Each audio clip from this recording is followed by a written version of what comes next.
Selamat pagi Pak. Ya, selamat pagi Nanda. Apa kabarnya hari ini? Hari ini alhamdulillah saya baik Pak.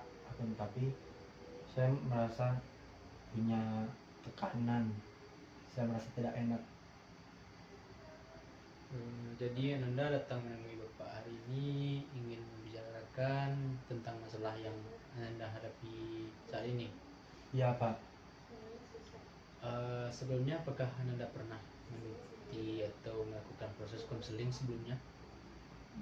Belum pernah saya berkonseling Pak. Jadi apakah Nanda tahu apa itu konseling? Yang saya tahu cuma bercerita saja Pak. Baik, Bapak sedikit menjelaskan apa itu proses konseling.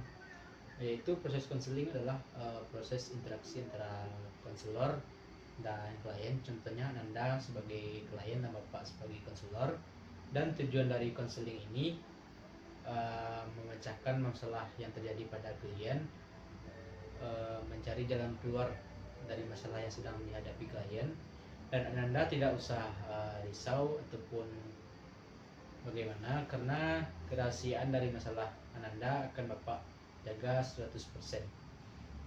Baik Pak, terima kasih sudah menjelaskan ke saya apa itu konseling. Sebelum memulai proses konseling, sebaiknya ada baiknya kita perkenalkan diri terlebih dulu. Uh, terima kasih Pak. Nama saya Pito. Nama lengkap saya Pito Ramadan. Jadi nama Ananda Previto Ramadan. Ya, Dan panggilannya Pito. Ya, Pito. Dan Pito apakah pernah tahu dengan Bapak atau sudah kenal dengan nama Bapak? Saya tahu nama Bapak, akan tapi saya tidak pernah mengenal jauh Pak. Baik, Bapak sedikit memperkenalkan diri. Dikenalkan, nama Bapak Aziz Ashari, bisa dipanggil Bapak Aziz. Di sini Bapak berperan sebagai konselor di sekolah. Jadi apa tujuan Revito datang ke ruangan ini untuk menemui Bapak? Saya sebenarnya dari kemarin-kemarin ingin bercerita Pak, ingin mengadu ke Bapak. Saya sudah mencoba mengadu ke orang tua, ke teman-teman dekat saya, sama ke saudara yang lain, akan tetapi saya tidak didengarkan Pak. Masalah yang saya alami, saya selalu dibully di sekolah, saya ditertawakan, saya selalu diejek, apapun yang saya lakukan selalu saja salah di mata teman-teman saya. Jadi Vito merasa dibully oleh teman-teman Vito. Iya Pak, begitu. Jadi apakah Vito bisa menceritakan lebih rinci atau lebih jelasnya tentang masalah yang Vito alami saat ini? Waktu itu Pak, pernah setelah olahraga ya Pak, jadi saya kan pergi jajan, beli minum. Nah, minum saya diambil sama teman Pak, dipermain-mainkan, dioper-oper, dikasih ke sini, saya mau ngambil dilempar ke sana. Begitu juga makanan saya Pak. Saya merasa tidak pernah bersalah sama mereka. Mungkin apa memang penampilan saya seperti ini, saya selalu ditertawakan, saya selalu merasa direndahkan. Saya rasa tidak Pak, tapi kenapa teman-teman saya seperti itu pada saya? Gitu. Berbicara tentang bullying, apakah Vito mengetahui ya Pak itu bullying? Ya, hampir tahu tentang bullying Pak, hanya sekedar mengejek, menyudutkan, mengucilkan, hanya itu saja Pak. Baik, sebenarnya bullying itu bisa mempengaruhi kita secara emosional, baik secara perkataan, perbuatan maupun tindak kekerasan fisik lainnya. Itu pernah mengalami hal itu Pak. Pengalaman seperti apa yang pernah Vito alami? Kalau dari kata-kata itu diketawakan seperti culun, kurus, dan lain-lain, karena diejek-ejek nama orang tua. Kalau secara perbuatan bahkan Vito pernah didorong, dijatuhkan. Saya merasa rendah diri saja Pak di hadapan mereka. Itu pasti sangat menyakitkan.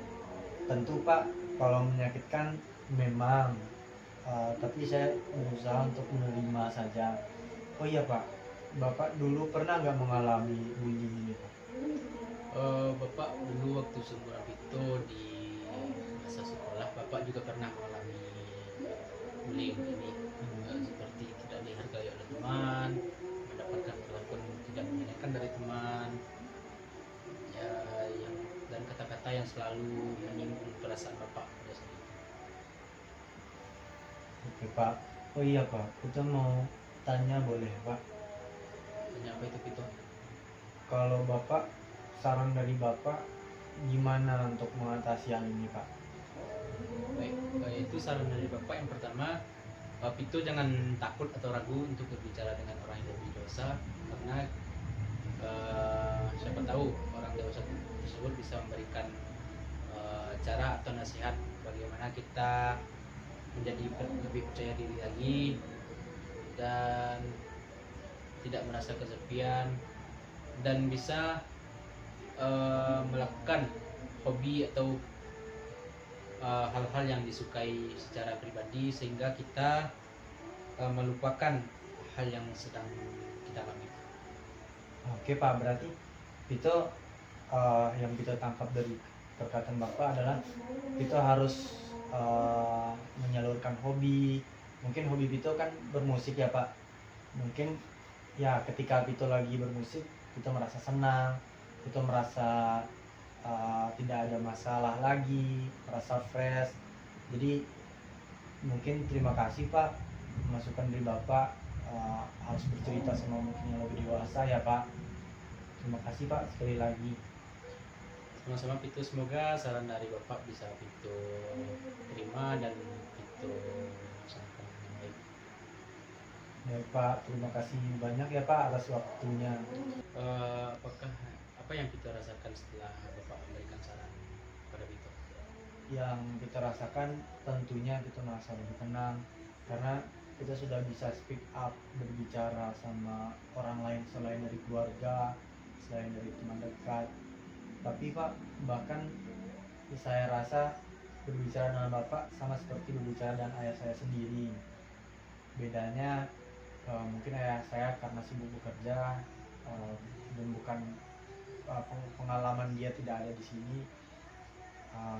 Alangkah lebih baiknya saya bercerita, berkonseling dengan Bapak karena saya yakin bahwa Bapak bisa menjadi orang tua di sekolah dan benar-benar pastinya menyayangi anak-anaknya di sekolah. Baik, terima kasih Pito karena Pito sudah merasakan hal tersebut. Cuman di sini posisi Bapak hanya sebagai konselor yang membantu bagaimana permasalahan yang sedang Pito alami, membantu bagaimana cara Pito menghadapi masalah-masalah yang Pito alami. Apakah Pito mengerti? Ya Pak, saya mengerti. Baik, apakah ada yang ingin Pito sampaikan tentang masalah Pito ini? Sepertinya sudah tidak ada Pak. Baik, kita tutup saja konseling pada hari ini. Tutup dengan Assalamualaikum warahmatullahi wabarakatuh. Waalaikumsalam warahmatullahi wabarakatuh.